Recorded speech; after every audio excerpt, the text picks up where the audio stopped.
The first time Alin walks by the woman in the corner, she barely notices her. There are too many distractions, detractions, voices in her ear, the harried man waving down a taxicab, the aging street vendor hawking his wares, to separate any one sound from another. It's all noise, and Alin is used to noise. She doesn't notice her the second time, either. It's only luck that she ends up doubling back, returning to the bookshop to process an order she'd forgotten. The bustle of rush hour is still going strong when she politely elbows her way up the street, wading through the thronging crowd. The incessant hum of the city clings to her clothing. It's the third time, exactly 2 hours and 43 minutes later, that it finally happens. Alin is leaving work, huddling into her coat. The streets are quieter, the winter sun having long since dipped out of sight, and the air is frigid. The woman, shrouded in the shadow cast by the wall, is standing straight and tall in the corner, still and perennial as a statue. Alone. Alin doesn't see her. It's too dark to see her, but she notices something. And for a moment, she catches onto the drifting of a melody, set loose upon the wind. It's only for a moment, though. In the next, Alin is walking by again, tugging up her collar against the cold. Asterisk. The bookshop has had a grand total of 2 customers by the time Alin takes her leave. The latter one tells her to have a good day, which sort of takes Alin by surprise, though she can't say why. Maybe it's because Alin herself wouldn't do the same. She can't remember the last time she wished someone a good day and meant it. The interaction sticks with her. She's thinking about it on her way home. She's thinking about it, have a good day, when she glances up, haphazardly, and meets the gaze of the woman with the violin. It's bizarre. Alin has the urge to stop walking, to come to a standstill in the middle of this busy street, and stare. The woman is beautiful. That's obvious. It's probably, at least partially, the reason for the nebulous audience that surrounds her. But it's not what leaves Alin stumbling over a sidewalk she's crossed 100 times before. No, that would be the music. It's a melody as close to perfect as she's ever heard. This one doesn't drift on the wind, it doesn't drift anywhere at all.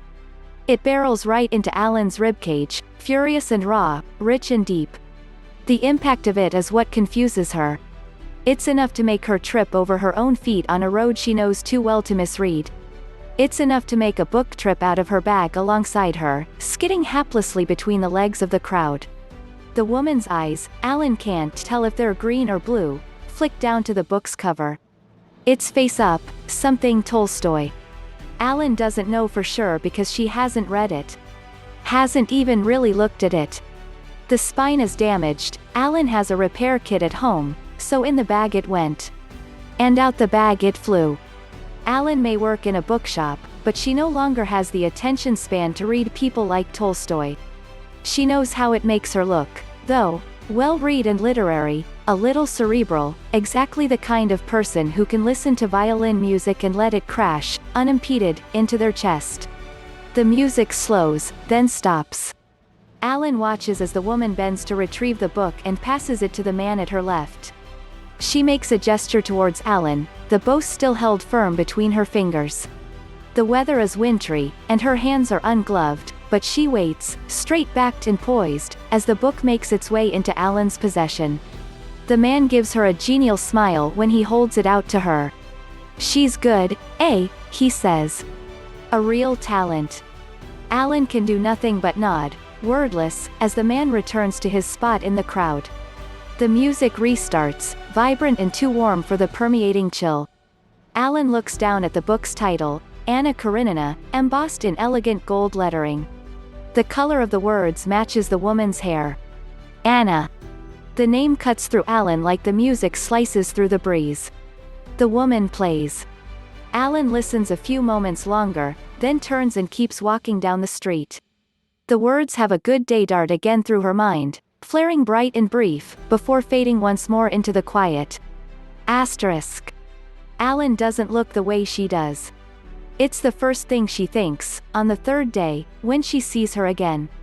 The woman with the violin is tall and seamless, with long and wild hair that belies the grace of her playing. She's wearing a fitted, silken blue suit, Which is a little ridiculous, Alin figures, since the only reason she even knows it's a suit is because the woman's left her coat open to the cold. It's a good coat. Alin sees no reason why someone wouldn't make full use of it, especially now, in the first days of January, at the frostbitten start of the year. Maybe the zipper is broken. It's this thought, this excuse, that lets Alin propel herself forward, to the middle of the lingering crowd. There aren't as many people as yesterday. It could be because the tune is different this time around, nowhere near the fevered and ardent barrage of the day before. Today, it's almost mournful. Sad. The music hits a high, reeling note that makes the shifting audience take a breath. Alin glances once more at the woman's open coat, her fingers, playing with single-minded intensity, then looks around for a tin, or a hat, anything a busker might use for donations. There's nothing. The ground is bare. Alin frowns, looks some more, but there really is nothing, only a violin case, propped against the wall and beyond the reach of any aspiring do-gooders.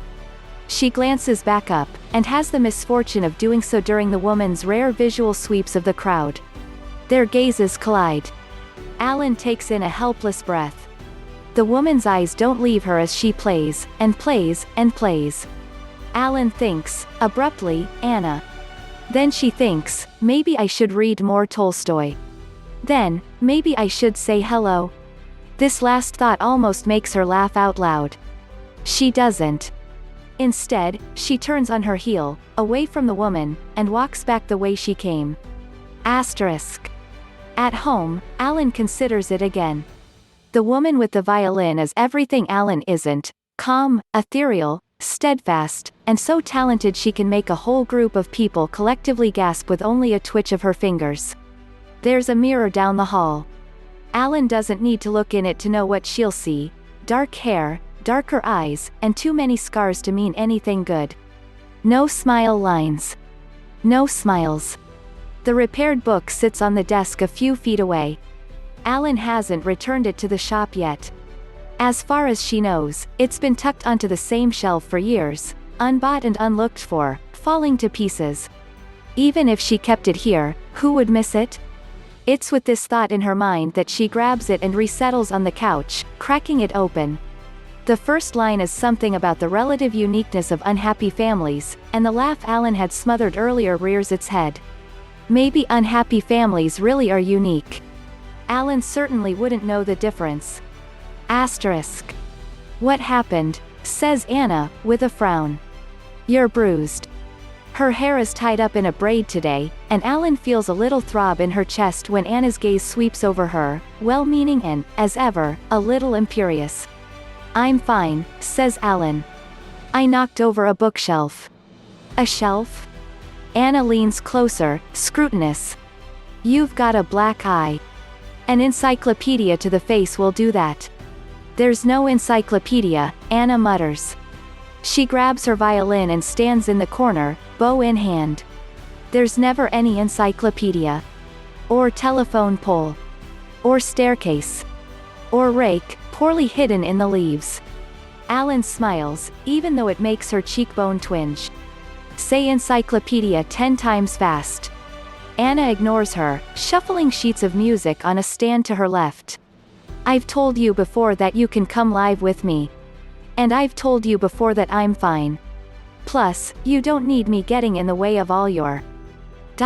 quote. Alin waves a hand at the musical detritus that litters the room. Stuff.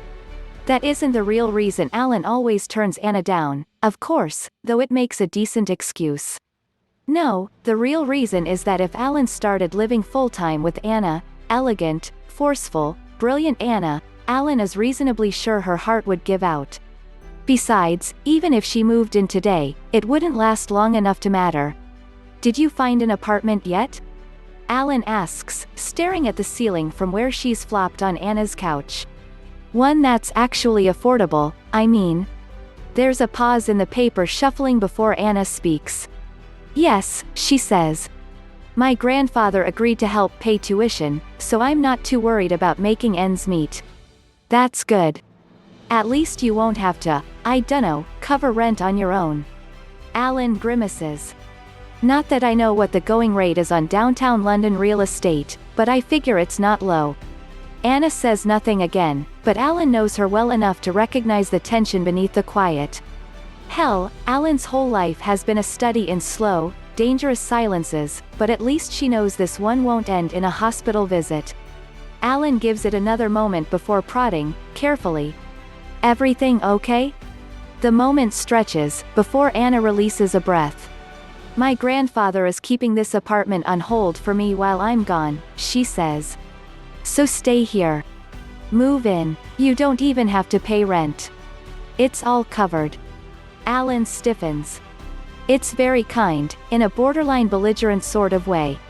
And Anna's many offers to pay Alin's way through life are nothing new, simply the product of being brought up with money in a world where most people weren't. It's harmless, Alin usually convinces herself. Anna's only being nice. She doesn't mean to condescend. But this time, something about Anna's phrasing prickles at her. Did you, Alin sits up on the couch. You didn't ask your grandpa to keep paying for this place specifically so I could have it, did you? Anna doesn't even hesitate. Of course I did, she says bluntly. You need a place of your own. I have one. Why wouldn't I ask him to help you? Elegant, forceful, brilliant Anna. Sometimes Alin got so caught up in their friendship, in how she felt, that she forgot how fundamentally different the two of them were. Anna, Alin says, slowly. I appreciate the offer, but I can take care of myself. Can you? Anna demands. Alin hears her round the couch, sees her stand before her, tall and proud, bow in hand like it's a weapon. This says otherwise. Before Alin can argue, Anna's fingers are on her cheekbone, brushing delicately over the bruised skin there. Her touch carries all the gentleness her words lack. Alin feels her face go scarlet. I can take care of myself, she repeats, tightly. Anna makes an abrupt, frustrated sound. She collapses on the couch beside Alin, the bow dangling from her fingertips. Fine. I know you can. What I don't know is why you won't. Her voice drops, just a little, into what almost sounds like despair. I can't force you to move, Alin, but do you really plan to stay in that house forever? The mix of embarrassment and anger and something else that's contributed to the burning in Alin's cheeks leaches away under Anna's concern, leaving behind only the guilt of vilifying her good intentions. And, somewhere quieter, deeper, the shame of knowing that she's right. She's my mother, Anna, Alin says, tiredly. What else am I supposed to do? Anna looks down at the floor. Her hand moves towards Alin, wavering, as though she's unsure how to proceed. Alin watches, more curious than anything, until the hand comes down on her arm, drifts idly to just above her knee, and squeezes. Alin can feel the warmth creeping back up her neck. Just. Anna says, uncharacteristically hesitant. Will you think about it? Alin glances down at her hand. She considers taking it. She considers a lot of things, briefly, living in this apartment, texting Anna in her free time, being with her, here, when she returns on break. No money for an English degree, but maybe living here Alin could work at her favorite little bookshop, manage the commute in a way she couldn't back at her house. Then she considers her mother, growing older, who made up in vitriol what she could no longer accomplish with strength. Her mother, who didn't love her, but didn't hurt her as much, nowadays. Her mother, who had no one but Alin. Yeah, Alin says, keeping her hands locked firmly in her lap. I'll think about it. Asterisk. Alin wakes on the couch with the book open on her abdomen. Tears are pressing on the back of her tongue even before she's fully aware, and she is. Aware. She's aware of herself, of her scars, in a way she hasn't ever been before. Alin hates it. She hates it. She's never wanted to know where they came from. She still doesn't. She's afraid to go back to sleep, afraid to see the woman with the violin, afraid to put a name to the face. She's happy enough. She doesn't need to remember a mother she doesn't know, wounds she doesn't recognize, a lifetime of pain and sadness, and why won't you love me with only one bright spot that's lost to her now. And even if she felt the way she did then, it's not like Alin could tell her so. Not when she's so fragmented. Broken. Because it's too late. She remembers. Alin grips the book tighter against her chest and cries long, silent, cathartic tears that don't have a hint of music to them, not even a little bit, not at all. Asterisk. The woman with the violin walks into the bookshop, head held high, but with a falter to her step that is unusual. Not that it matters. There's only one person who would notice something like that, and Anna hasn't spoken to her in almost a year. "Hello," Anna says to the clerk at the counter. "I'm looking for Alin." "Oh, sorry," says the woman, smiling apologetically. Her name tag reads Fedumo. "Alin's not working today. Are you a friend of hers?" Anna pauses. "Yes. I'm her friend." Fedumo's smile grows genuine, and she waves a hand in a gesture Anna has come to associate with impending, good-natured gossip. "That's nice to hear. I worry about her, you know. Always alone, and everything." Anna frowns. "What do you mean?" When it came to the two of them, Alin had always been the more socially inclined. Anna had thought that, well, she'd thought a lot of things, until the day Alin stopped speaking to her and Anna stopped thinking entirely. Fedumo's eyes go wide, and then fill with pity. Anna bristles, before realizing the pity's not for her. "You know," Fedumo says. "After that terrible accident. Poor girl, with her mother in the car, and all the complications afterward. Anna had been isolated in London. No friends, no family, beyond her elderly grandfather, no outings with her peers, only forcing excellence, being the best, in order to forget the aching absence of someone who wouldn't return her calls, who she couldn't come home to and see because she was anchored in a lonely country she was starting to hate. It had taken all her courage to come back, during her first break in nearly a year, and track her down. To play outside her bookshop, and wonder. Isolated, distanced, respectful, even, and hopeful. And it's this isolation that lets Anna lean forward, unsociably brash, violin case clattering to the ground, to say, "What accident?" in a voice like thunder. Fedumo's eyes go wider, and she stutters. "Car accident. About a year ago. Alin was driving, and there was another car. Not Alin's fault, but her mother was killed on impact. And Alin, well." Fedumo hesitates, like she's only just realizing Anna is practically a stranger. Anna sighs. "Please tell me," she says. "I'm her friend." Fedumo drums her fingers on the counter. "Alin lost her memory," she says, "and now the pity is all for Anna. Anna knows it is, because she cannot breathe."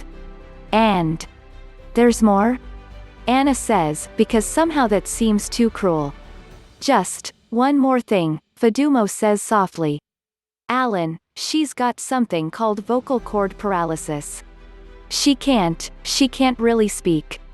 It's only when Anna feels the cold wind on her face that she realizes she's outside, that she's running, that she's crying, and that she's left her violin behind. Asterisk. The woman without a violin shows up at Alin's door, in a house she recognizes, now, as a place of nightmares rather than a comforting haven, and Alin can only think one word. It's a word she knows, and loves, and has missed more than she knew. "Anna," she thinks, and wipes her eyes, and smiles.